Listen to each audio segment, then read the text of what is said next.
Your Excellency, President of the 72nd session of the General Assembly, Your Majesties, Your Excellencies, Heads of State and Government, Your Excellency, Mr. Antonio Guterres, Secretary General of the United Nations, ladies and gentlemen, comrades and friends. Mr. President, I wish to congratulate you on your election as the President of the 72nd session of the General Assembly, and your predecessor, Mr. Thompson, for his commitment and effort to accelerate the implementation of the Sustainable Development Goals. Mr. President, you could not have chosen a better and more relevant theme given the times that we are living in. For the pursuit and maintenance of peace and the promotion of development in solidarity lie at the core of the mission of the United Nations and its entire system. Since the signing of the United Nations Charter 72 years ago, and in subsequent conventions, resolutions and declarations adopted over the decades, member states have sought to actualize the unquenchable human hope for peace, justice and progress. Mr. President, but the current global development agenda differs in significant ways from all those that preceded it. It is ambitious, revolutionary, transformative, universal, and encompassing every single facet of human life. For its success, this agenda demands a radical and unprecedented paradigm shift in every sphere of human life. Mr. President, we cannot halt or reverse the continued destruction of our natural habitat or the rise in global atmosphere temperature without a change in contemporary production and consumption patterns. This has been confirmed by scientific evidence. We cannot halt or reverse the persistent widening gap between the rich and the poor among our nations without deeper international cooperation and genuine reform of the existing inequitable international system. The current system is inherently structured to enrich a few and impoverish the many. It cannot therefore deliver on a key aspiration and watchword objective of the 2030 agenda, that of leaving no one behind. Mr. President, for us in Africa, the current antiquated system perpetuates a historic injustice, one that can never ever be justified today. The 2030 agenda represents new wine, and we call for a new wineskin, lest we ruin the new wine. It is for this reason that I reiterate my country's unflinching support for the African Common Position on Security Council reform, commonly known as the Ezulwini Consensus. Mr. President, the overwhelming majority of us have accepted that we need to reform the current system in order to improve but not destroy it. Nonetheless, the negotiations and process intended to yield the accepted reforms are painstakingly slow. We are left to wonder, justifiably so, whether those who enjoy and sometimes abuse the power and privileges of the current setup are sincere interlocutors in these discussions. Mr. President, it is axiomatic that we harvest what we sow, yet by some strange logic we expect to reap peace. Reap peace when we invest and expend so much in treasure and technology in war. According to the Stockholm International Peace Research Institute, global military expenditure in 2016 amounted to approximately $1.6 trillion. In the same year, according to the Organization for Economic Cooperation and Development, overseas development assistance amounted to approximately $142.6 billion. Those mega investments in ever more lethal weapons and more sophisticated war machinery have not resulted in greater peace or security. Instead, we have witnessed heart-rending suffering and misery and increased mass movements of people fleeing wars and armed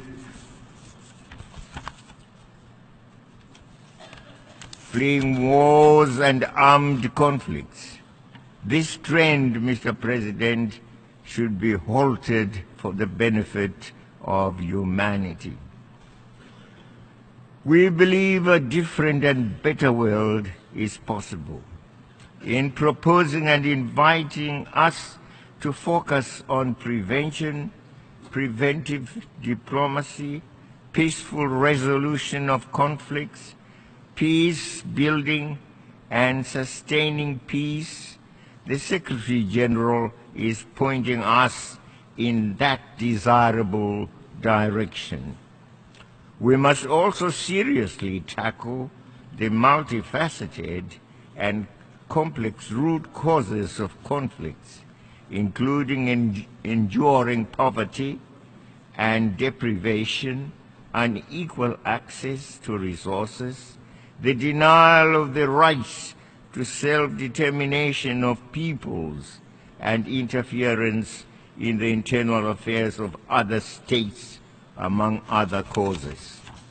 Mr. President, the continued denial of the right to self-determination to the peoples of Western Sahara and of Palestine who are living under colonial and foreign occupation is immoral and an urgent issue for those seeking peace and security in our time.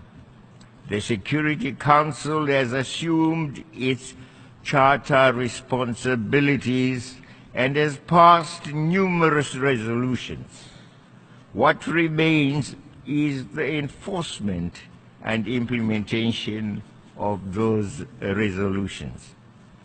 We call on the Security Council to demonstrate its authority in ensuring the holding without much further delay of the independence referendum in Western Sahara.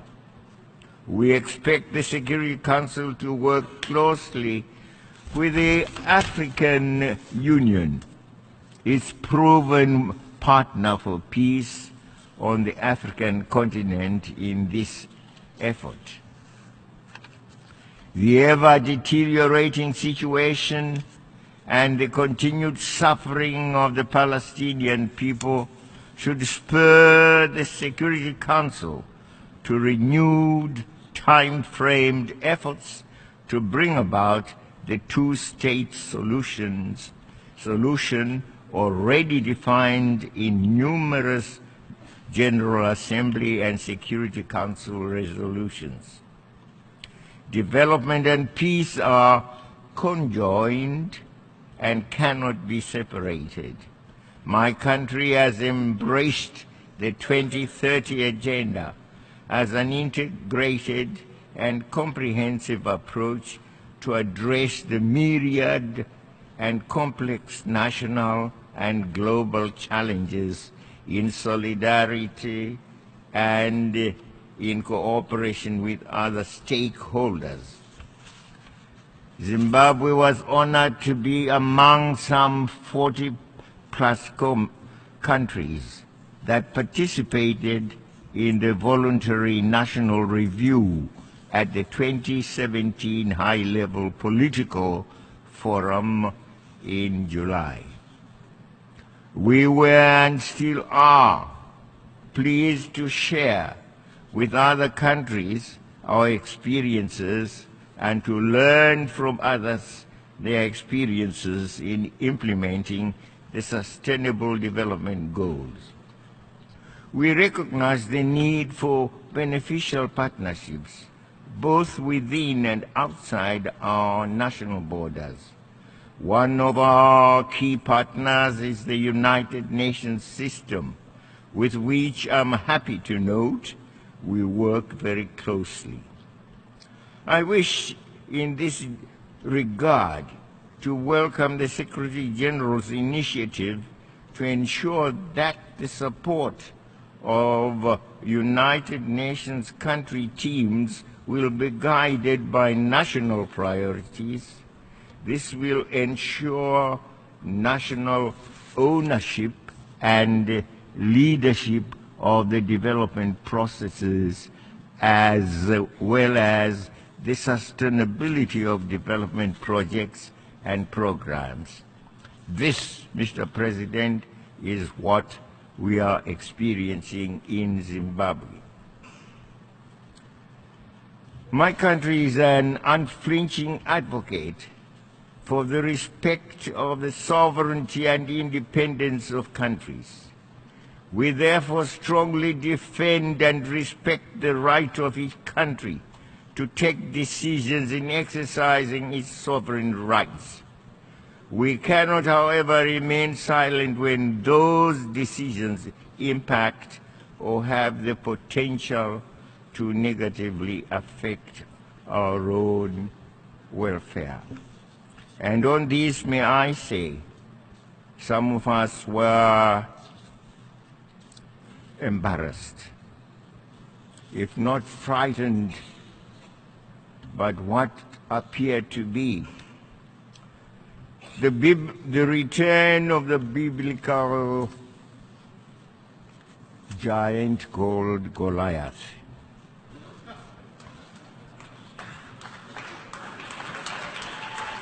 Are we having a return of Goliath to our midst, who threatens the extinction of other countries? And may I say to the United States President,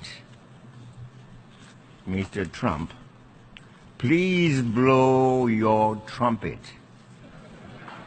Blow your trumpet in a musical way towards the values of unity, peace, cooperation, togetherness, dialogue, which we have always stood for and which are well writ in our very sacred document, the Charter of the United Nations. Upon those values,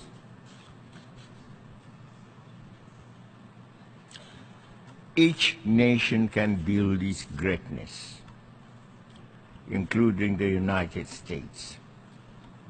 And it's the greatness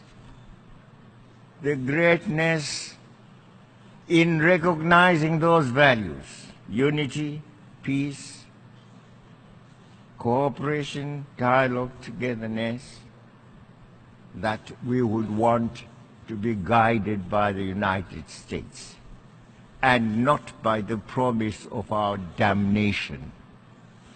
Damnation we shall always resist, no matter whence it comes. We have resisted it when it was in the form of imperialism, as we fought for our own independence, our own culture, our own sovereignty to be masters of our own destiny. That's why we call ourselves free today. It is because the monster of imperialism was defeated by us.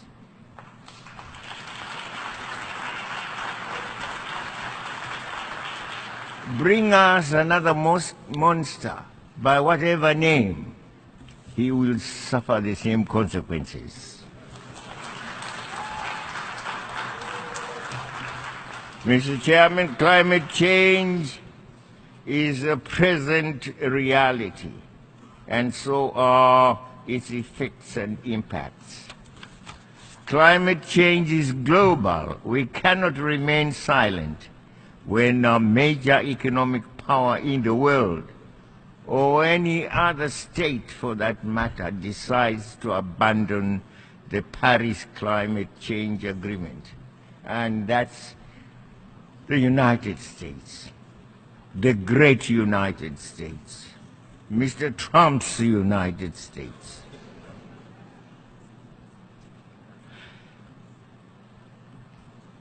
Let us work together. Climate change is a reality. It is vital that we all play our part in keeping with the provisions of the United Nations Framework Convention on Climate Change, in order to halt the inexorable march towards the destruction of that upon which our own existence depends. I want, on behalf of my country, to express our condolences. Puerto Rico, as well as to countries that have been afflicted by